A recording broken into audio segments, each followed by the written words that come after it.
আমরা অতি সম্প্রতি একটা জিনিস আজকে গর্বের সঙ্গেই বলতে হয়, মাননীয় মন্ত্রী সাহেব মাননীয় প্রধানমন্ত্রীর সফর সঙ্গী ছিলেন চায়নাতে।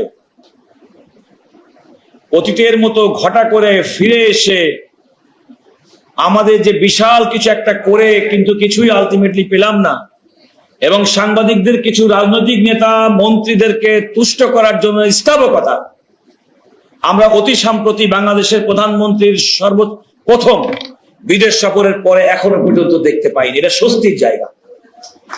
আমাদের প্রত্যাশা কি, নাগরিক হিসেবে জাতি হিসেবে আমাদের প্রত্যাশার জায়গা থেকে বলছি, মাননীয় মন্ত্রী, আমরা লক্ষ্য করেছি আপনি মন্ত্রণালয়ের দায়িত্ব এবং সরকারের পক্ষ থেকে কোনো সময় মেইন স্ট্রিম মিডিয়ায় সংবাদ প্রকাশের ক্ষেত্রে কোনো বাধা প্রদান করা হচ্ছে না, এটা স্বস্তির।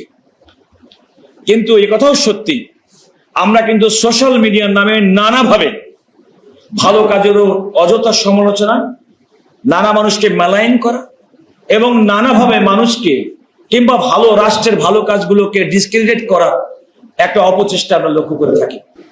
সেক্ষেত্রে আমার মনে হয় সময় এসেছে আইনি কাঠামোর মাধ্যমে এই ধরনের অপসাংবাদিকতা, অপতথ্য, অপপ্রচার যারা চালাবেন তাদের বিরুদ্ধে আপনাদের আইনানুগ ব্যবস্থা গ্রহণ করতে হবে।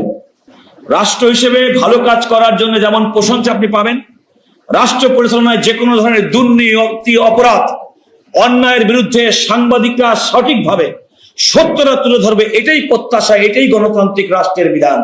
এবং আমরা মনে করি সংবাদপত্র সেই স্বাধীনতা ভোগ করবে। আমরা এখনো পর্যন্ত 150-200 বছরের পুরনো ফৌজদারি বিধান নিয়ে আমাদের আইন পরিচালিত হয়, দেওয়ানি আইন পরিচালিত হয় 18 সালের মধ্যবর্তী সময়ের পরের মামলা। অথচ যুগ বদলেছে, প্রতিনিয়ত আমরা এআই তার ভালো জিনিস এবং খারাপ জিনিসের সঙ্গে আমরা সংঘর্ষ করছি, দ্বন্দ্ব করছি। মানুষ সোশ্যাল মিডিয়াতে এআই জেনারেটেড কোন ফেক নিউজ এমন ভাবে বিশ্বাস করা শুরু করেছে, জাতীয় পর্যায়ের অনেক নেতৃবৃন্দ সেই নিউজের সূত্র ধরে নিজের প্রতিক্রিয়া ব্যক্ত করেছেন, পরবর্তীতে ক্ষমা চেয়েছেন। অতি সম্প্রতি আমি নাম বললাম না। তাহলে এই যখন আমাদের আর্টিফিশিয়াল ইন্টেলিজেন্সের যখন অবস্থা, সেই ক্ষেত্রে আমাদের আইন কিন্তু যুগোপযোগী না। আমি অতি সম্প্রতি লক্ষ্য করেছি সাইবার সুরক্ষা আইন, এটি সংশোধনের জন্য একটা মন্ত্রী পরিষদের কমিটি গঠন করা হয়েছে। আগামী দিনের চ্যালেঞ্জ মোকাবেলায়, তথ্য সন্ত্রাস মোকাবেলায় কিংবা আগামী দিনের সময়ের ক্ষেত্রে with the advancement of artificial intelligence আমাদের আইনটাকেও যুগোপযোগী করতে হবে।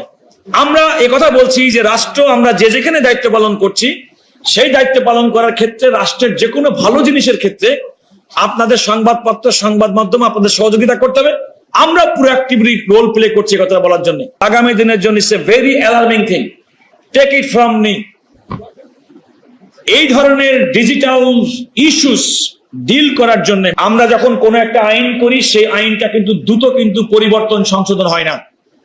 এখনো পর্যন্ত প্রতিদিন ডিজিটালি আমরা যে সমস্ত অপরাধ দেখি, গুটি কয়েক আইন ছাড়া এই সমস্ত ডিজিটাল এভিডেন্স গুলো কিন্তু প্রচলিত ধারা বিচার ব্যবস্থায় সাধারণত ব্যবহার করা হয়।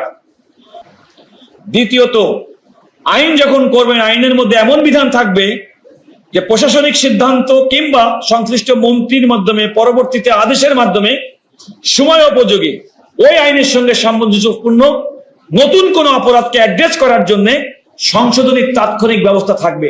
তাহলে দিন দিন ডিজিটাল ফর্মে যে ধরনের অপরাধ আমরা প্রতিনিয়ত নতুন মাত্রায় দেখছি, সেগুলো ডিল করার জন্য আমাদের প্রচলিত আইন যথেষ্ট নয়।